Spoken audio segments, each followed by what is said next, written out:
Call the special meeting to order for Monday, April 29th, our 5 o'clock meeting. And tonight we're talking about municipal heritage and our designation process.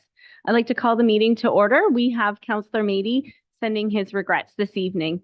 We acknowledge that this land is the traditional territory of the Three Fires Confederacy of the First Nations, comprised of the Ojibwe, the Ottawa, and the Potawatomi peoples, and of the Huron-Wendat people. We value the significant historical and contemporary contributions of local and regional First Nations and of all the original peoples of Turtle Island who have been living and working on the land from time immemorial. Any declarations of conflicts of interest from members of council this evening? Seeing none, I need a mover and a seconder to adopt the published agenda for Monday, April 29th. Moved by Councillor McGuire-Blaze, supported by Councillor Guerin. Any questions? Seeing none, all in favor? And that is carried unanimously. Now we're moving to reports from administration. We have Rita Jabor here, a manager of planning services. So we'll welcome you and pass it on to you. We also have members in the audience from our Heritage Committee. Nice to see you. Thank you, and through the mayor, good evening to all those in attendance and who may be watching tonight. I'm going to give our clerks division the opportunity to pull up the presentation for us.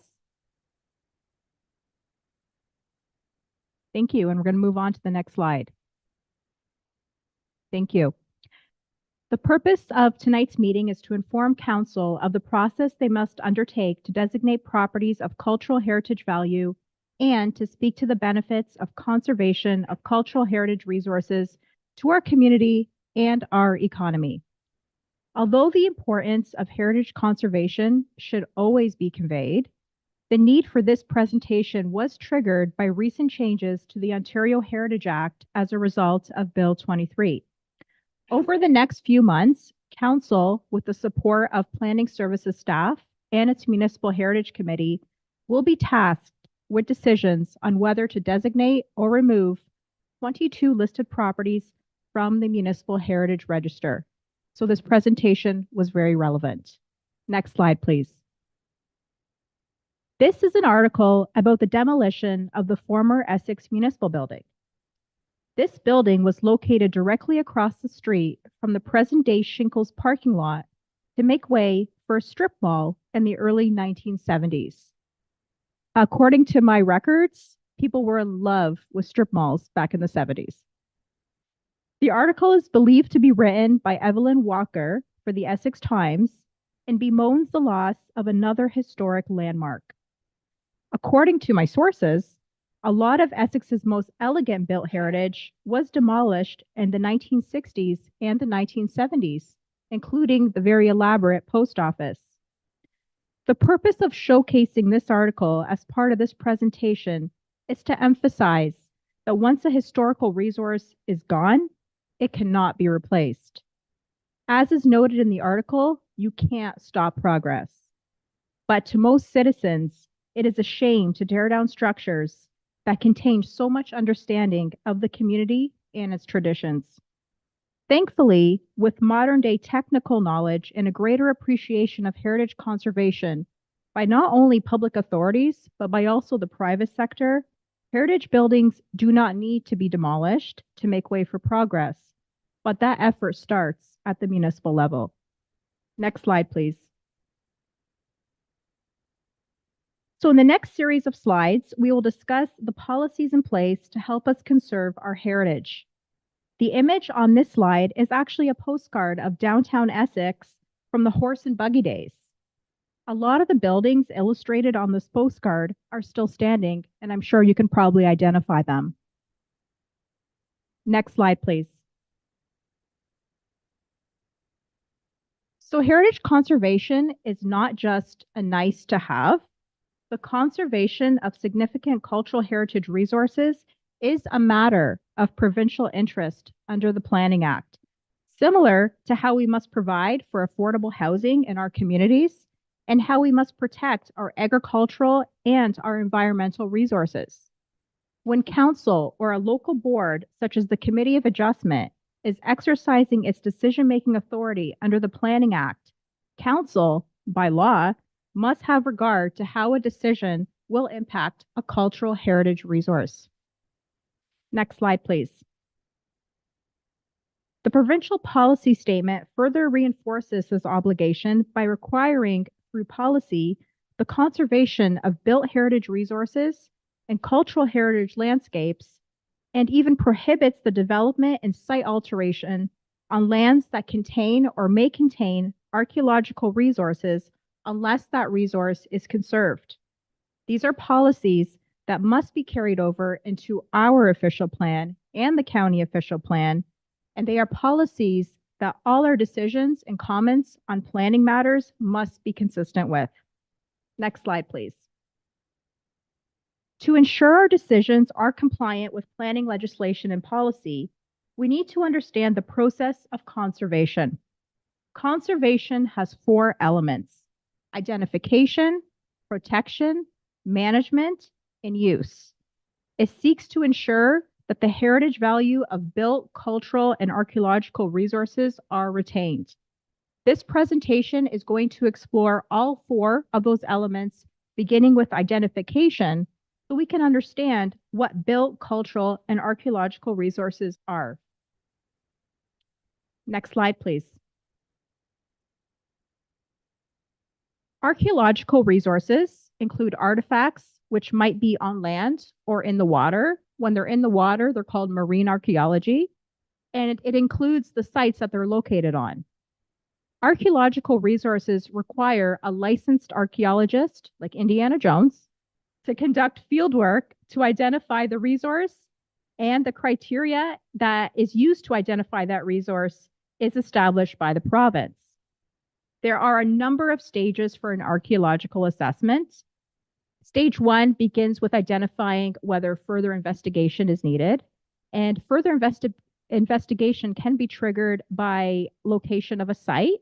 If it's in close proximity to a wetland or a creek, for example, it would trigger a stage 2 to investigate whether there are any archaeological resources, because a resource like a wetland or creek means there was likely human settlement at one time. So in terms of archaeological studies, they are often triggered for large-scale development projects such as subdivisions, and resources are often discovered and conserved at the time of the study or when they're discovered incidentally through construction work. Next slide, please. Cultural heritage resources, on the other hand, are more visible and known to us, and they include individual buildings, structures, monuments, or installations.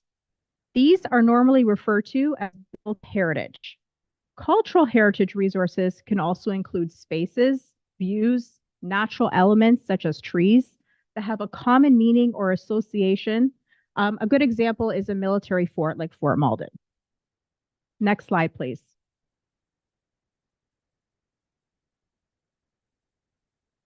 Oh, I think you might have missed a slide. There we go. Thank you. It is important to emphasize that the built and cultural heritage resource is determined by the community. So what may be valuable in Essex may not be valuable to another municipality, even in our region. Hence why heritage conservation is so integral to placemaking. Next slide, please. The Colchester Schoolhouse is a great example of a built heritage resource in the community of Colchester. It was the first in the area to be built under the Public Schools Act, which mandated better spaces for children to learn in. It was also one of the first racially integrated schools in Essex County, and its architecture is a great representation of 19th century rural schoolhouses. Next slide, please. Across the street from the schoolhouse in Colchester is Christ Church. Christ Church is an example of a built heritage resource. It played a significant role in the spiritual development of the community and has associations with Reverend Richard Pollard, who was the first ordained clergyman of the Church of England in Essex County. Next slide, please. In Harrow, the Oddfellows building to the left on the corner of Queen Street and King Street, and John McAfee's General Store to the right at the corner of King and McAfee are examples of built heritage resources. The Oddfellows building, for example, was designed by Thomas Jenner, who was a prominent architect in the area, by funds raised by the community of Harrow. The General Store is a very good example of a 19th century commercial building in terms of its architecture. Next slide, please. In McGregor, a great example of built heritage is the St. Clement's Church, which is an example of a built heritage resource that has spiritual development significance to the community of McGregor. Next slide, please. In Essex Center, the train station is the most recognizable example of a built heritage resource. Next slide, please. Another example of a built heritage resource in Essex Center is our neighbor, Essex United Church. Next slide, please. A good example of a cultural heritage landscape now is the John R. Park Homestead. It is a living example of a 19th century homestead, complete with the original farmhouse, the barns, and the outbuildings, and views of Lake Erie. Lake Erie, the view of Lake Erie is especially important because it was so integral to the survival of the homestead and its residents in the early 19th century. Next slide, please. Cemeteries are also great examples of cultural heritage landscapes, and we have many in the town of Essex. This is a picture of the British Methodist Episcopal Cemetery in Harrow. It is the burial place of early Black pioneers, and it is one of the most intact examples of Black Canadian cemeteries in all of Ontario. Next slide, please. This is a photo of the African Methodist Episcopal Cemetery, which is the American arm to the Black Methodist Episcopal Church on County Road 12. It's another example of a cultural heritage resource, and it's actually one of the only surviving remnants of the former New Canaan settlement. Next slide, please. So now we're going to talk about protection, which is the second element to conservation. The most important vehicle for protecting these resources is the Ontario Heritage Act. Under the Act, Council can protect a resource by designating it under Section 29 or by listing it under Section 27. Council can also use Section 41 to designate and protect an area of the municipality that is made up of individual lots if they feel that it is connected historically. Next slide, please. There are differences, though, to the level of protection that's afforded under Section 29 and Section 27 of the Ontario Heritage Act. The absolute best way to protect a resource in perpetuity is by designating it under Section 29. However, as part of the identification process, councils can also decide to list a property which provides it with a temporary protection. In terms of how both are done, listing only requires council resolution. There is no public notification process. We are now required, because of Bill 23, to notify the property owner once the property is listed. However, at the town of Essex, since 2017, we have been notifying the property owner of our intention to list, as well as after we list. In terms of designation, a formal bylaw has to be adopted, and that bylaw does follow a very extensive public notification process. With listing, the resource can be altered. The resource cannot be demolished until the property owner serves council with 60 days notice of its intention to demolish. But in terms of alterations, such as additions or painting the exterior, listing does not prevent against that. With designation, the resource cannot be altered unless an application for alteration is made and approved. And in the town of Essex, we have delegated that authority to the manager of planning services. And that is to streamline the approval process for built heritage resources so we can entice more of our property owners who live in heritage buildings to pursue the designation process. So in terms of designation, there's also a protection against demolition. Because demolishing or removing a resource which has been designated under the Ontario Heritage Act is so important, that authority remains with council. It is important to note that whether you're designating or whether you're listing, there are criteria that are established through Ontario regulation to help you determine whether a property or a resource is a good candidate for either. Next slide, please.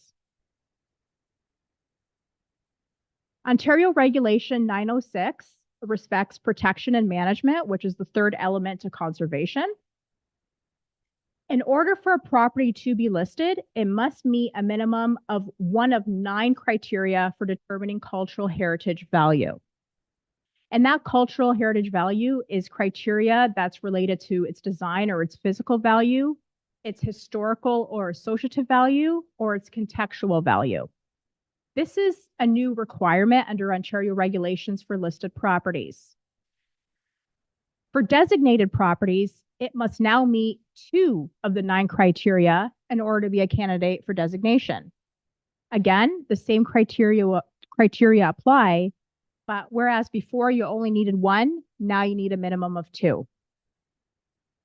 When you're looking at an area in your municipality to designate as a heritage conservation district under Section 41, there are also new criteria established, and that includes that the area must have a minimum of 25% of the properties which meet at least 2 of the 9 criteria.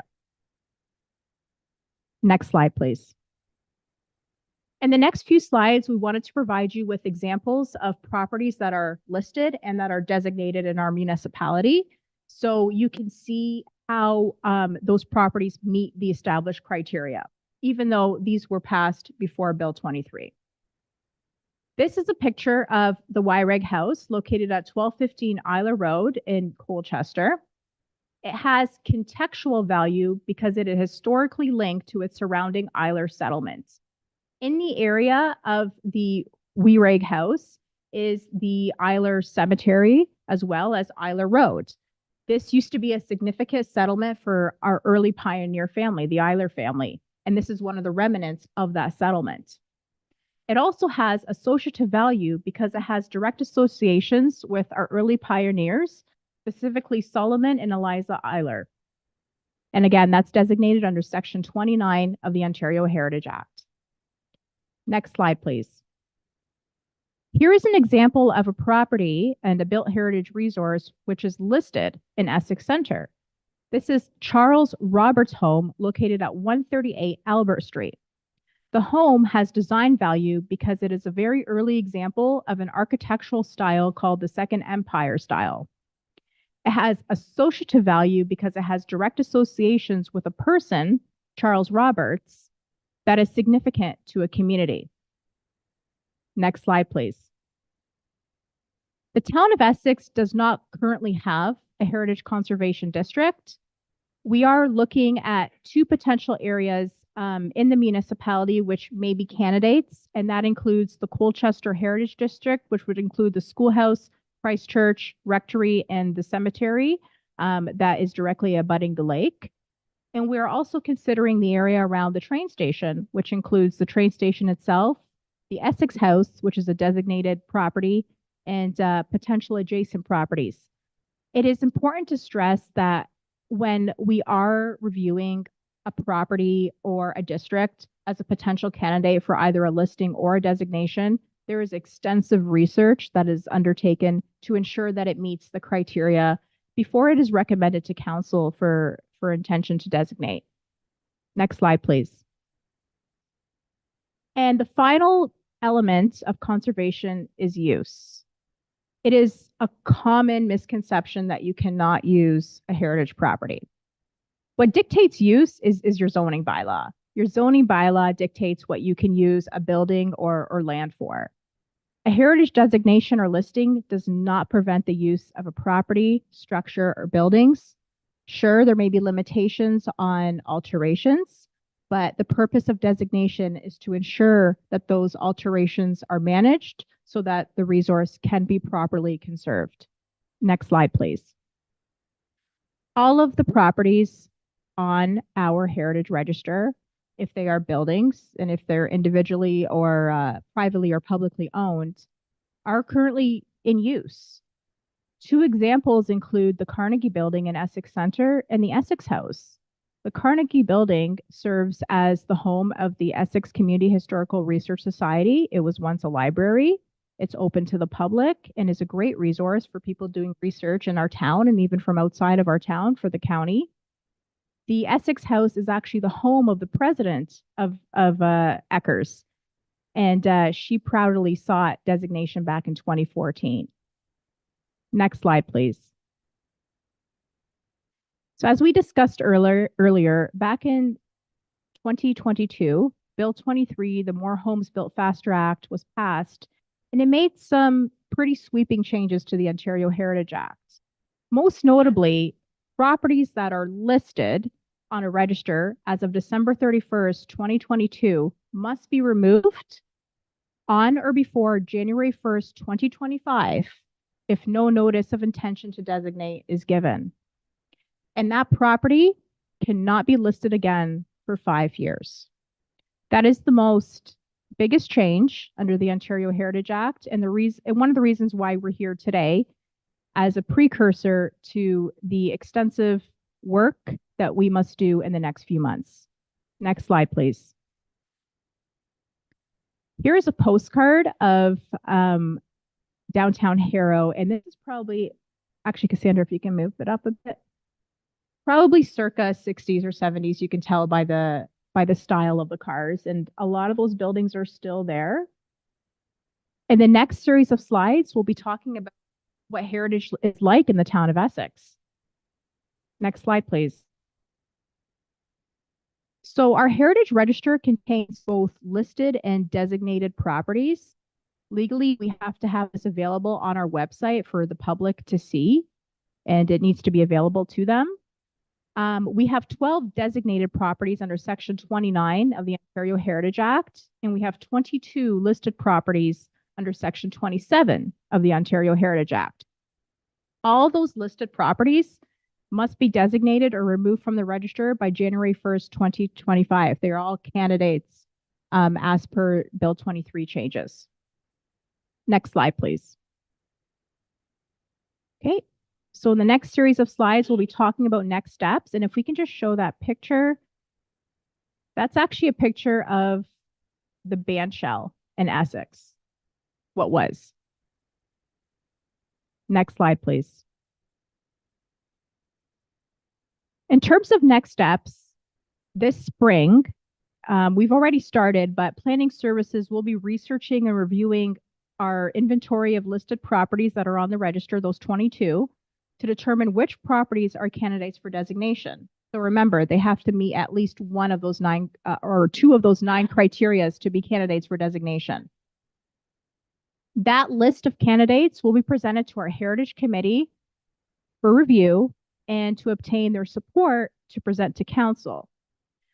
The report with recommendations to initiate the notice of intention to designate will be prepared for Council's consideration for decision. And then should Council decide to initiate the designation process for any one of those properties, notice will need to be served on the owner. Next slide, please. In this summer, there will be an observation of a 30-day objection period for that notice of intention to designate. During that period, Council can consider any objections to this notice. They can decide to withdraw their notice of intention as well. Council can also consider adoption of the designation bylaws once that 30-day period is over. If adopted, the notice is published and served on the owner and within the Essex Free Press and Harrow News, and there will need to be an observation of another 30-day appeal period. Next slide, please. And this will lead us into the fall, where if all goes as planned, notice of adoption is final if we get no appeals. And if there is an appeal served, it'll need to be forwarded to the Ontario Land Tribunal for decision. And sometimes the Ontario Land Tribunal's decision is that it be re-forwarded to Council for reconsideration. Next slide, please. Here is a picture of the former post office in Essex. It is located at the current location. It was located at the current location, and it was demolished sometime in the 60s. That concludes my presentation. I am here to answer any questions you may have. Thank you, Mr. Bohr. That was really fascinating. I enjoyed it. I do have one question, pardon my ignorance. Who is Charles Roberts?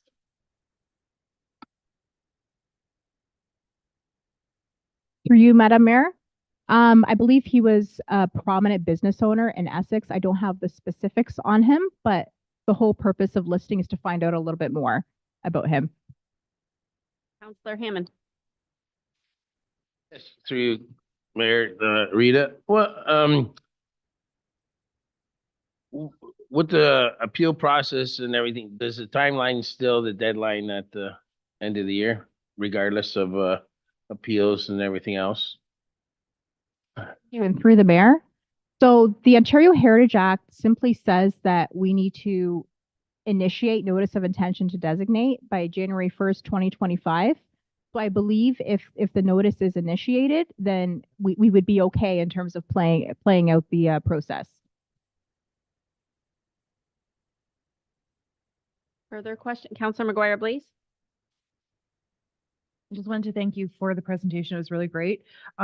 Question, because you have 22 on your list and you have to have it done in 7 months. Are you going to be able to get everything accomplished by January? Madam Mayor, that's a great question. So thankfully in the town of Essex, again, we're very proactive. So when we selected these properties to be listed initially, we actually ensured that they met some of the criteria. So a lot of the legwork has been done and we are very confident that we can accomplish it within the time frame.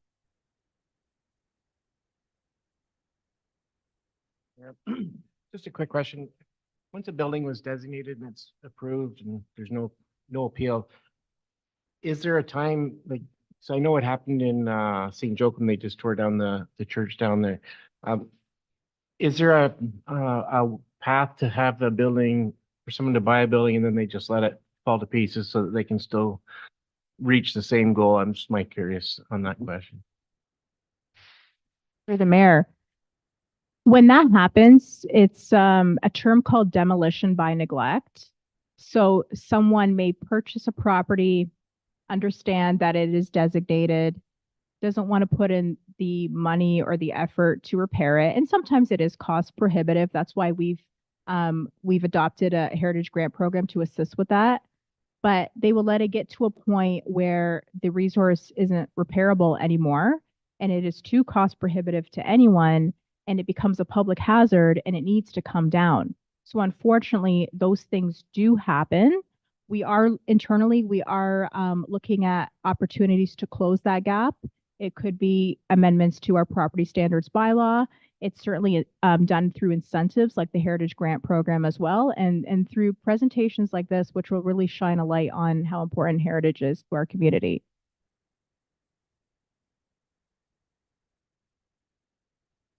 Councillor McGuire, please. Thank you, through the chair. What happens if one of the homes is designated as historical? It's a historical home, and 10, 15 years down the road, the owner decides they don't want to maintain the upkeep of the historical home and they hand it over to the town of Essex. Does the town of Essex then become are they then liable for the historical home, or is there an organization that helps with situations like that? Mayor, again, great question. So when a property is designated, that carries over with any property transfers. So whoever the new property owner may be is still obligated to ensure that the designation bylaw and the resources is conserved. There are organizations like the Ontario Heritage Trust, which can assist with heritage easements. And in that instance, the authority to assist with maintenance or to assist with inspections is actually between Ontario Heritage Trust and the property owner. So there are setups like that. From council? Okay, seeing none, I'm looking for a mover and a seconder that the presentation on our heritage designation process be received. Councillor Hammond, Councillor Allard, all in favor? Thank you. Okay. Well, we have a little bit of time and we have 2 members of our Heritage Committee, so I was just gonna say, okay. Looking for a motion to adjourn then. Deputy Mayor Shepley, Councilor McGuire Blaze, all in favor. We'll see you next regular council meeting, 1 week. Thank you, everybody.